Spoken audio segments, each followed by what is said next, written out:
Hello, everyone, and welcome to episode 48 of IGEL Weekly. This is one of our community edition podcasts with Seb. One thing I learned going back and listening to the last one that Patrick hosted was that, Seb, I never said your last name.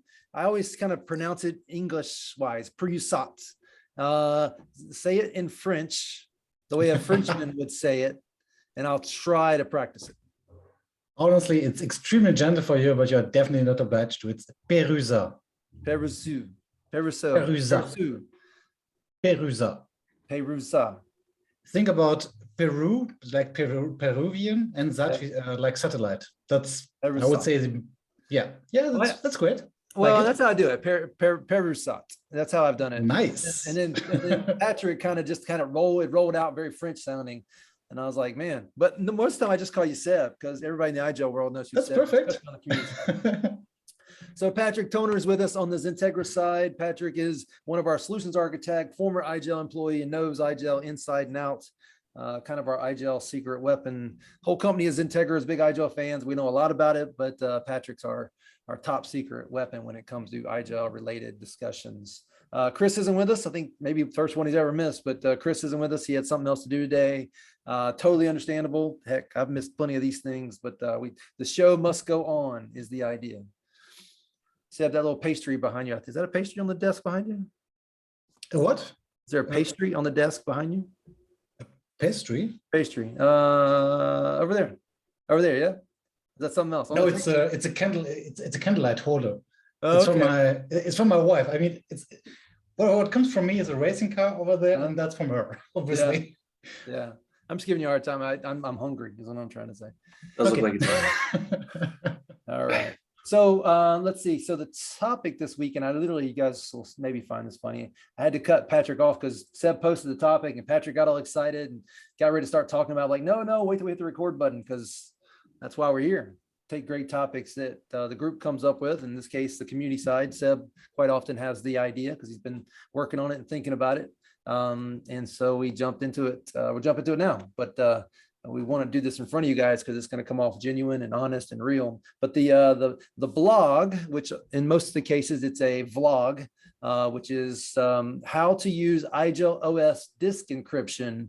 And it's a video set put together. We're going to talk through it and go over the highlights of it. And then if you want to watch it, just Google what I just said, and you will find it in the IGEL community, or just go look in the IGEL community blogs. But Seb, this is a really good topic for me because I often wonder, and I'm often pleasantly surprised, maybe 100% pleasantly surprised, when I start thinking about mainstream enterprise endpoint operating systems and what they have in them that IGEL, and by that I mean Windows, almost 100% Windows, and what IGEL has done to make sure those features, in this case a security feature, shows up in the IGEL product in the form of IGEL making Linux do the same things, which Linux has it in there without a doubt, and IGEL brings it to the surface, makes it easy to manage.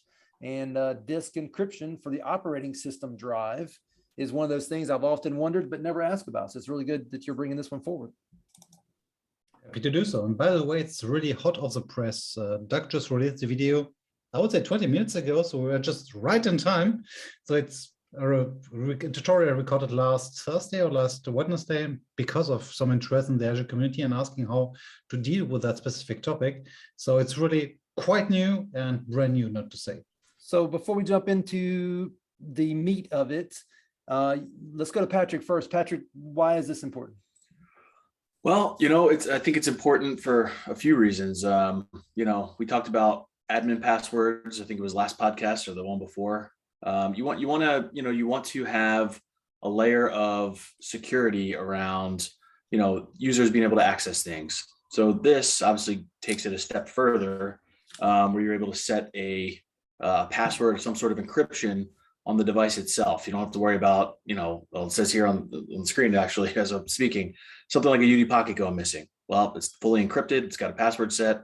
Somebody can't just walk away with it and then use it.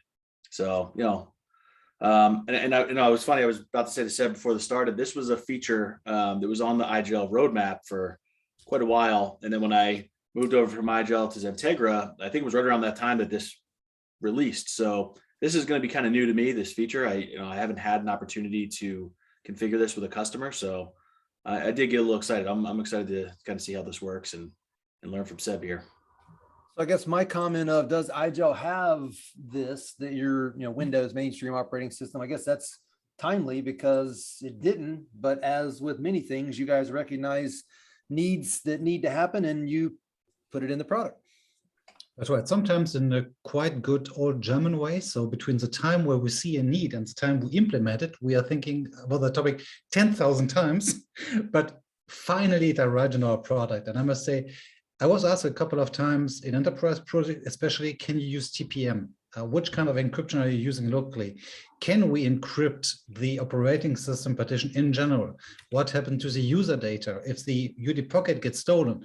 And all of that stuff brought together finally brought that feature coming up. I mean, I would say the first version of that feature, and I'm pretty sure we might expect some bigger change in the next years regarding that topic, because yeah, obviously we are moving away from this hardware vendor with a little bit of software aspect to a full-blown software product vendor. And that's where I would say we still have a little bit of homework to do. What happens if the device gets ripped off and or maybe got stolen? How can we wipe that device remotely? All that small stuff, we are already aware how to do that. We can do that in our specific ways, but we have still some homework to do. So that's definitely a huge step in the right direction, I think. For sure, for sure. Okay, so I'll just hit these real quick. I think we just said on the obfuscate corporate identity. I don't think I ever knew how to spell that word till just now. Active Directory, hiding those logins. Lost devices like a UD Pocket or a physical device, but those UD Pockets, right? I like the concept. I don't like the idea somebody could just take it and do maybe something with it. I mean, keep in mind, IGEL is a read-only operating system for the most part. There's not a lot of data on it, but for some organizations, this is a security requirement that is a checkbox. And if you don't have it, you can't play along. Extraction of local data. I was just talking about interaction with the local OS, enhanced chain of trust. And the last one, maybe most importantly, from a security team perspective and maybe from a cyber insurance perspective, compliance. And that last one's becoming more and more common, right? If you can't check all those cybersecurity boxes, then you can't get insurance. And without insurance, you can't stay in business. So true. So Seb, you may not know the answer to this question. How often is an enhancement like this something that you guys bring up and the team in Germany puts into the product at some point? And how often is it that a big customer says, like you, but I can't use you unless you do this? And the latter is the one that drives the feature coming to market. So the most honest answer I could give is it depends from the size of the project and the size of the customer. If a huge amount of licenses would be sold, I don't know, 1,000 less licenses in one step, we will consider more or less every feature request, not saying we will implement it or implement them in general, but we will definitely try to do whatever we can. On the other hand, if we stay realistic and we know that the amount of work we have to put into the development platform is limited, but the impact on the market is high, we can do that even without a feature request. And that's where the power of community is coming up. We have a tool there which is called Nolt, where you can propose features, which is not a feature request process, but people can say, hey, this feature would be cool, and people can upvote or downvote that. And that's also an approach where we are getting feedback from the market and saying, okay, this feature is extremely needed. And coming back to your question, the device encryption, like an example, came from multiple enterprise projects where the local encryption was mandatory. There was no way around. And I must say that that's a discussion that we have, and I guess Patrick had 10 times, is what about antivirus locally? What about encryption locally? And that's a discussion which is quite difficult to bring up because we're still an edge operating system, but we have also the ability to store local data. So where is the difference between a standard workstation and a think line operating system? And that's a move where we are, let's say, going through the last 5 to 8 years. And that's one of the aspects where I'm saying we are becoming an operating system vendor and a management platform, obviously. Right. And that's good that IGEL is customer friendly and understands that. And to be quite frank, when you compare Microsoft's development of their operating system to IGEL, you can be much more agile and nimble. I would say the same thing about like a Dell Wise and an HP and others too. I mean, you guys are big with the features you need, but still a small enough company that understands customer and vendor and VAR partnerships. Yeah. All right, so let's kind of walk through this. Seb, you start off talking about the need, and I'm going to fast forward this so I can stop it when I need to. What's next in the conversation in the video? So the next step that we're covering is speaking about the general approach, how to deal with the feature itself, what is needed. So that's where we are going through the process of speaking of the configuration method that we have. So we have the encryption method, which is like everything that we're doing on the IGEL OS operating platform. We are starting in the IGEL UMS, so the Universal Management Suite, which is the management platform for all the configuration that you want to deploy to the endpoint. And there you could say it's basically just one or two checkboxes that you need. So you create a profile, and then you have, obviously that's something that I don't mention every time that we have a podcast, but I will just mention it here again. If you don't see that feature in a profile, it might be that the profile you're looking at is an older firmware, or maybe your MES is not able to handle that. So we're always speaking about the latest public versions. So from there, we have on the security already the ability to deliver administrator passwords, to use smart authentication. But now, since this feature was introduced, there was a specific menu which is called device encryption. And that's where I'm leading you, the audience, to how to configure it. That's quite easy, I would say. So there is not a big amount of configuration step that you need to consider if you do that, but I will still give you some hints. So first of all, the standard value that is predefined is called keep. That doesn't tell you that much, but would say that it will just keep the local configuration of the endpoint when it comes to encryption. So in a standard case, disabled. Or if the user enabled it locally or a site admin, it will keep it activate. But that's obviously not what you want. You want to deploy that setting to all your devices and force your user to use the encryption. Hey, So Seb, in that's this conversation, yeah. you're going to talk about, okay, so keep means it's already there and you want to make sure it stays there. Activate means it wasn't encrypted. Now you're going to encrypt it. At some point in this, will you talk through, what to be expected on the endpoint in terms of how much overhead and time that this might take? Is it happen in front of the user? Does it happen in the background? I just want to weave that in as you're talking through this. Sure. That's something that you might see on the video a little bit later on, but yes. So as soon as you deploy that setting to an endpoint, the endpoint will show up a little pop-up window where the user is asked to enter one time and then confirm a specific password. This password has to match, obviously, some criteria that you are delivering in your profile, saying that specific special characters are allowed or not allowed, or saying that you must have a specific length or specific number of characters or numbers, is something that you will set up in the profile. And as soon as you created a profile, assign the profile to your endpoints, there will be a pop-up. So that's something to consider, by the way. If you push the setting right now to all the devices, without saying on next reboot, there will be a small pop-up which is called device encryption. And from there, the user can say whatever he likes or whatever she likes. And like on most password configuration dialogues, you will also have a path of strength bar, which is changing from red to yellow to green, saying that your password is strong enough or not to match the criteria. And as soon as you click apply on that window, the encryption step will start. We do recommend, obviously, to not reboot the device during that time, do not power off the device during that time, because then your device might really got wrecked up. But if you stay there, on most hardware I've seen, it takes from 2 minutes to 15 or 20 minutes, but not more than that. And since we are considering an IGEL operating system, we're not speaking about an operating system which is 30 gigabyte big or 40. And I hope it will stay there, stays like that. But you have between, I don't know, 1.5 to 4 gigabyte approximately of disk space you are using, and the standard partition sizes that we're using is something between 2 and 4 gigabytes. So it's pretty fast for the encryption itself.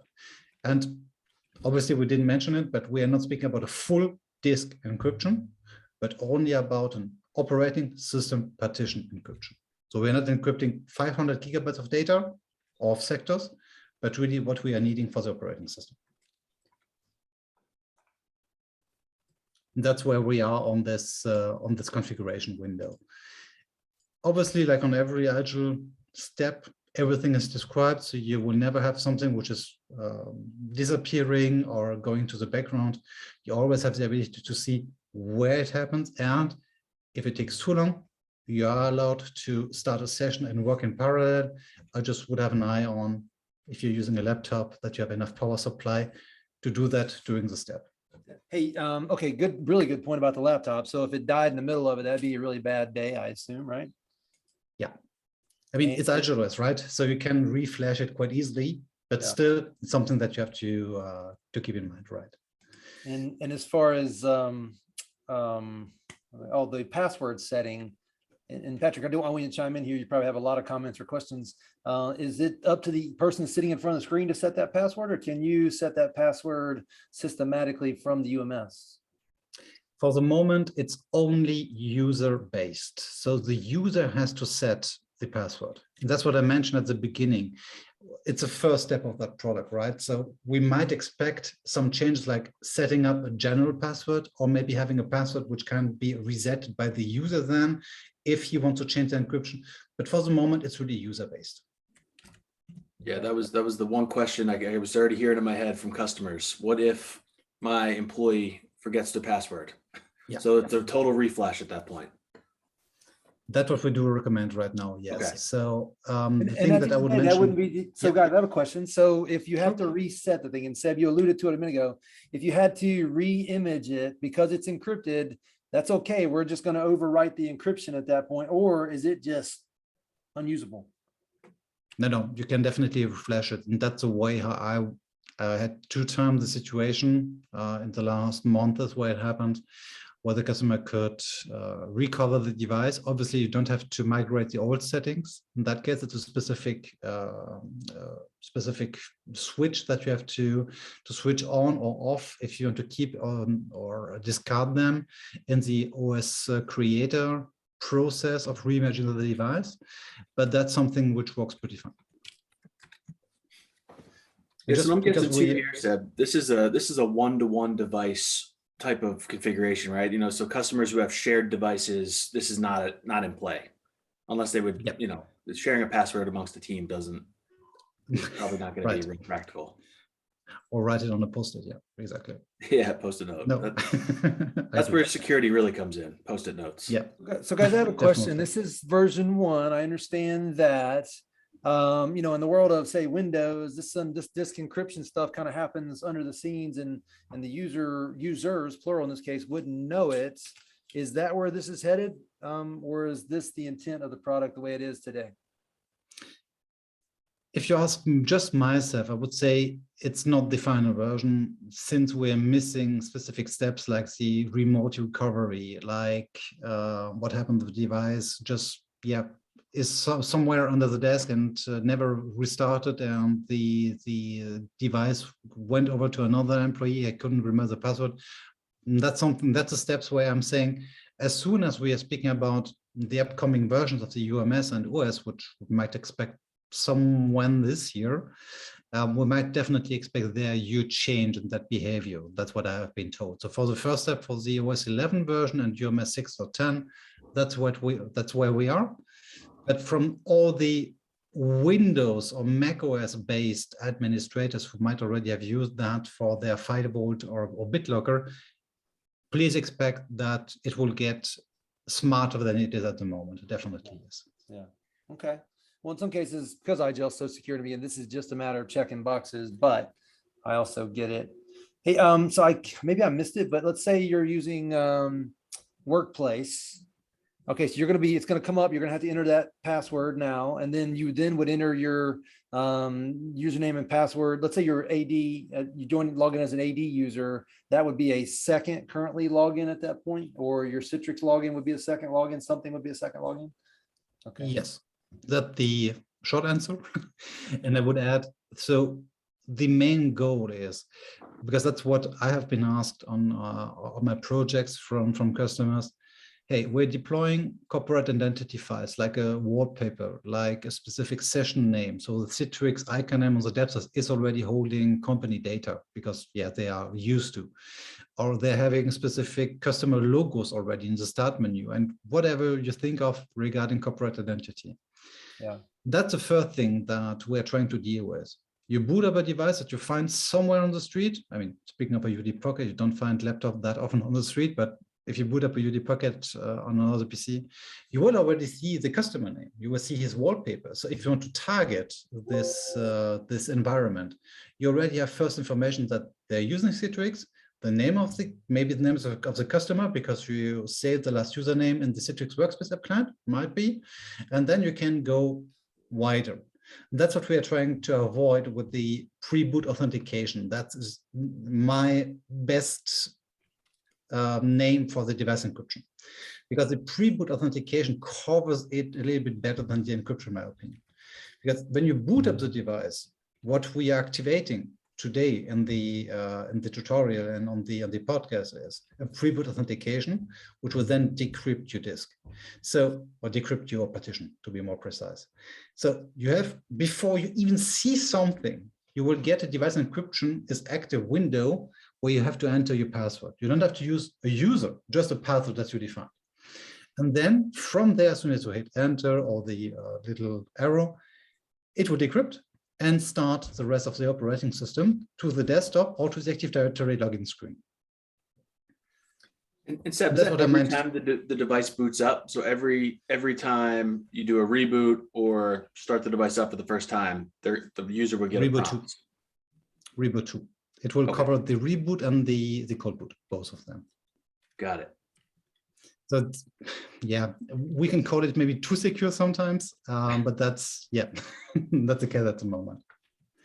And are you guys seeing, you know, and I'm just not sure about this, are you guys seeing requirements in, GDPR over in Europe with this, or like, you know, is it more customer driven? What have you seen with that? At the moment, mostly customer driven. Okay. Especially if the customers was involved were mostly military and banks and insurances, to be even more precise. That was the three kind of verticals where this requirement was not an option but was mandatory. And their first goal was encryption. And then we told them all the IGEL story and said, okay, it makes sense to us, but still we have to rely on an encryption and on something which will obfuscate, so hide any kind of company data if the device got found. And that's where this small window, which is not really good looking, but it doesn't have to, a BitLocker pin entry window isn't looking good either, or firewall. So you don't even have an IGEL logo there. You just have a little lock, the password field, and then, which is pretty cool, I must say, a failed login attempts window showing up. So that's something which I didn't mention until now, but it's already mentioned in the video too. If you enter the password 1, 2, or 3 times again wrongly, it will increase a counter. So you maybe already have that on your Android or iOS smartphone or a pad, where if you enter your password too often, it will delay the next try, it will delay even more the next try, etc., etc. So that's something that we already covered there too.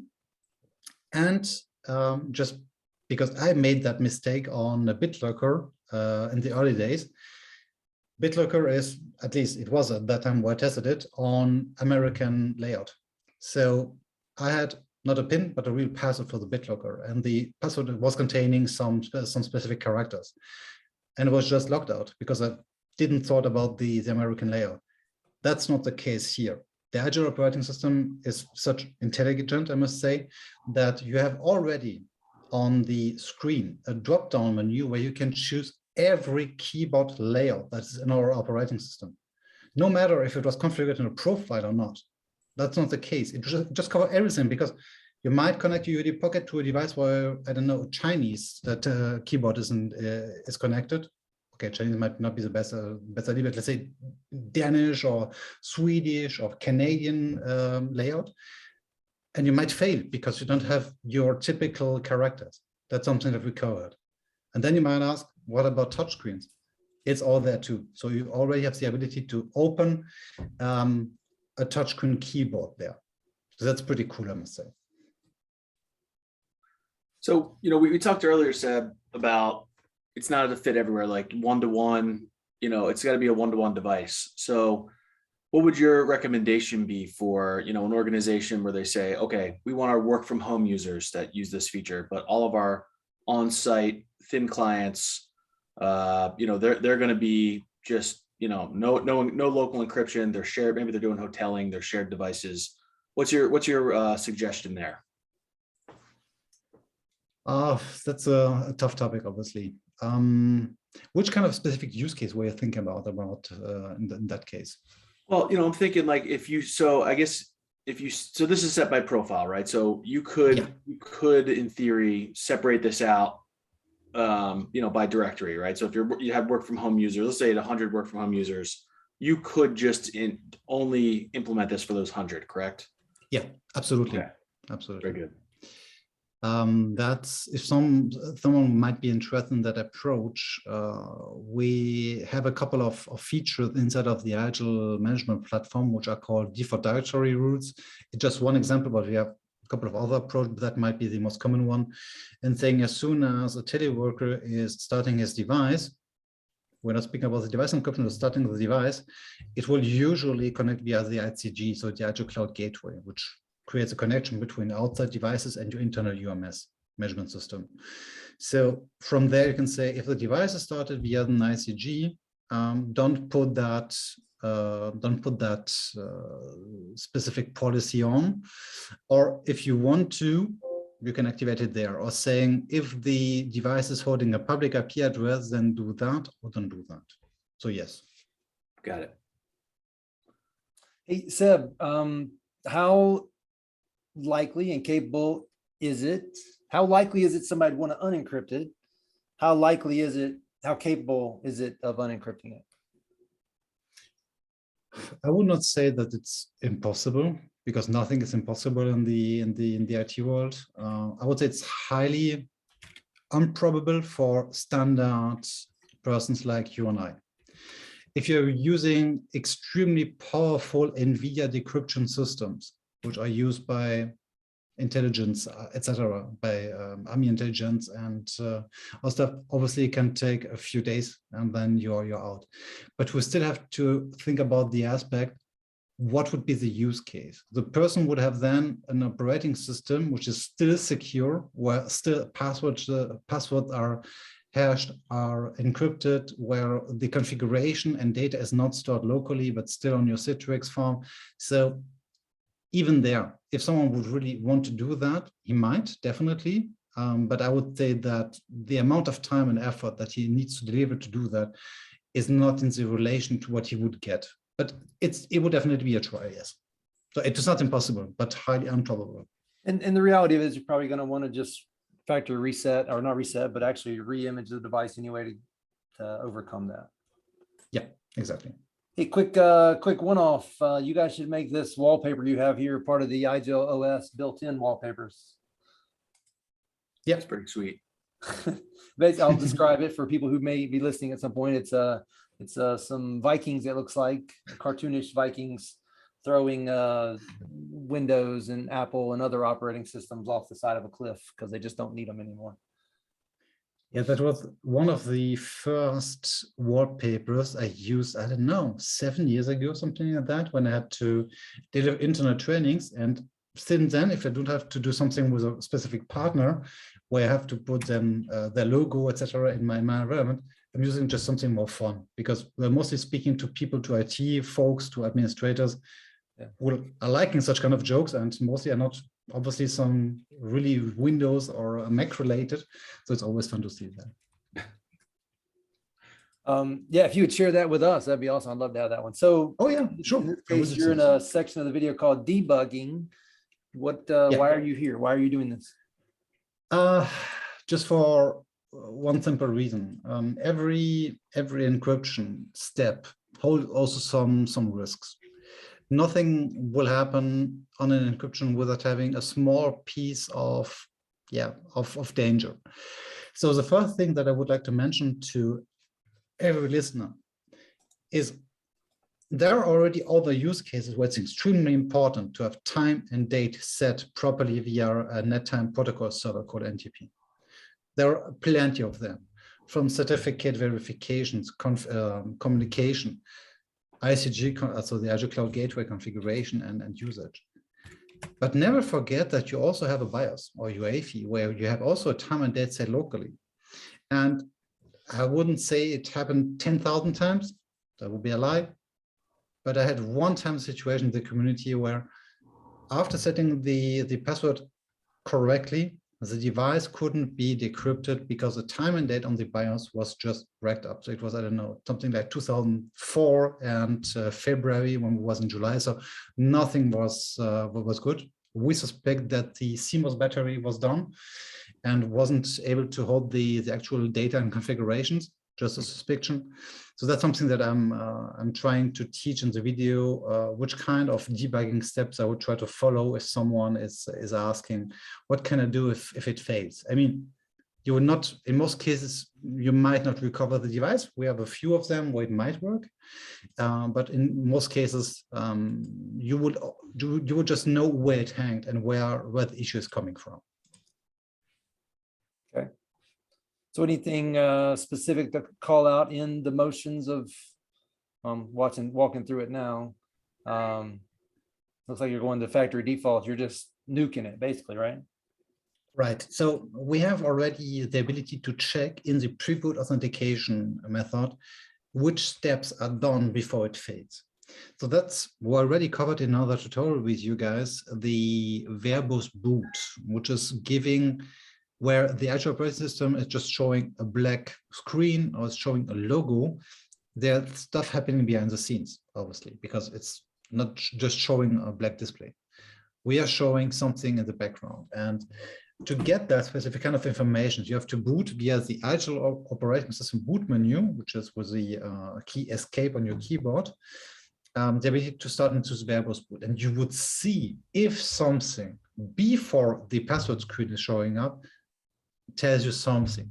I mean, there is no real recommendation that I have, just check that. Maybe you will find something that leads to an error. And from there, you can also enter the password from the command line perspective. So it helps you a little bit to better understand where the device hangs, or even if after the encryption password entry, the device will not boot. That might also be the case. That's where the verbose boot would definitely help you to find the root cause of the issue. Yeah. You know, you got me thinking too here, Seb. So you're saying on a kind of a similar, on a related but different note, if somebody wanted to reset this to factory default, what happens first? Do they get prompted with the boot encryption first, or are they able to reset to factory default? And then if they get to there, does it prompt them for that password? Unfortunately, you cannot reset it to factory default from there. So you will still be asked for the pre-boot authentication password. That was one of the first thing I tried, to be honest, because I just wanted to know how does it work. But in that case, even the recovery path that you can use for the administrator password instead of the Azure operating system will not work. So that's where we have to rely on the reflashing. So that's booting to an OSC creator stick. Yep. And totally reflashing. Okay. Yeah. So Seb, what's left in the video? See if I go here. We are almost done, besides one thing, because we spoke all the time about activating the feature, but what about deactivating it? You might have a situation where you tested it and you want to disable the setting. So just removing the profile will not be enough, for the reason that we mentioned at the beginning of the tutorial. The standard setting is usually keep. So even if you created a profile somewhere where you activate the standard setting, it will just keep the local encryption. So my recommendation is locally or inside a profile saying where you activated the feature, where you said instead of keep, activate, deactivate, save, assign the profile to the endpoint, and in the same manner like the pop-up showed up for the encryption password entry, the user will get a notification saying, hey, you want to decrypt your operating system? no big deal. Just enter your password to be sure that you are allowed to, bam, and then the decryption process is starting. And then the same recommendations are applying. Be careful to not power off your device or just plugging it off, and then you're good. And can between the two of you smart guys, tell me a situation where you think that would ever happen, where they actually try to decrypt it? Patrick, you first. Yeah, I was gonna say, you never know, right? There's customers out there, they, maybe the users start complaining, they don't like doing this every time, and they say, you know what, we're gonna just remove this setting. And so to do that, it sounds like, Seb, they would have to push the profile to deactivate, and each user would have to enter the password one final time. Correct? Yeah. Got it. I can see that. I can see that playing out for sure. Maybe they got through their security audit. Now they want to unencrypt it because right. They checked the box. Now they can. We laugh, but I am certain that's happened sometime. Yeah, it might be. Yeah. All right. I would say I would just add maybe some performance issues that you are facing, maybe, and you want to be sure that it's not related to a local encryption process, which is not the case, but not taking too much performance. I don't know. That might be also one approach. So, yeah, performance issue. I think you talked about the performance required to encrypt it. Is there a performance degradation that we should expect for using an encrypted system? That's a really good question. I must say that I didn't notice anything, but I'm mostly working in virtual environments. Even my UD7, but it's still a quite powerful device. I didn't see something like that. If you ask me, just myself, just my stomach feeling, if you're using the old UD2 or the actual UD2, I would maybe avoid to use that there, just because the devices are already quite thin in terms of performance. And if you're using any kind of unified communication optimization, the device is already at 100% CPU and RAM usage, not exactly, but in most cases. So that's something that I wouldn't do. But since the device encryption mostly hits OSC or UD Pocket devices, I must say that nearly every device, which is a standard laptop, shouldn't see any kind of degradation. But that's definitely a good question that I cannot answer to 100% at the moment. I mean, in theory, there has to be some, but whether it's noticeable by the human being, yeah, that's the question. Especially in a scenario where you're maybe connecting to a Citrix, a VMware, a Microsoft, and you have this middle layer, which is really absorbing most of the heavy lifting, you probably shouldn't even notice. Yeah, I agree. Patrick, any take on that one? Yeah, no, I agree. I mean, I was thinking in theory, you should have more of a, degradation of performance if it's a fat client, right? I mean, if all of your data is local, your workloads are local, yeah, I'd imagine you're going to see it more there. But because IGEL is connecting to Citrix, it's connecting to VMware, AVD, whatever, the workload's being done somewhere else. It's really just kind of streaming that experience to you. Yeah. I mean, it's an asynchronous solution. There is impact on the endpoint side, whether it's noticeable. Don't know, probably not. Especially if you're using a decent machine to begin with. If you're using that 18-year-old device that every once in a while someone will try to convert, aka me, and prove it still works, you might notice it then. And going back to some of the original comments, it's read only to begin with. It has very little data local to begin with. Don't just turn it on because you can. Consider not turning it on unless you need to turn it on. Yeah. Exactly. All right, guys, that's kind of a wrap. I appreciate you joining and helping with this topic. Always good, Seb, and extremely thankful that you show up every time with something timely and important to cover. It's makes my life easy and makes the podcast relevant. My pleasure, guys. With that, we'll wrap it up. Have a good week. You too, guys. Take care, guys. See you soon.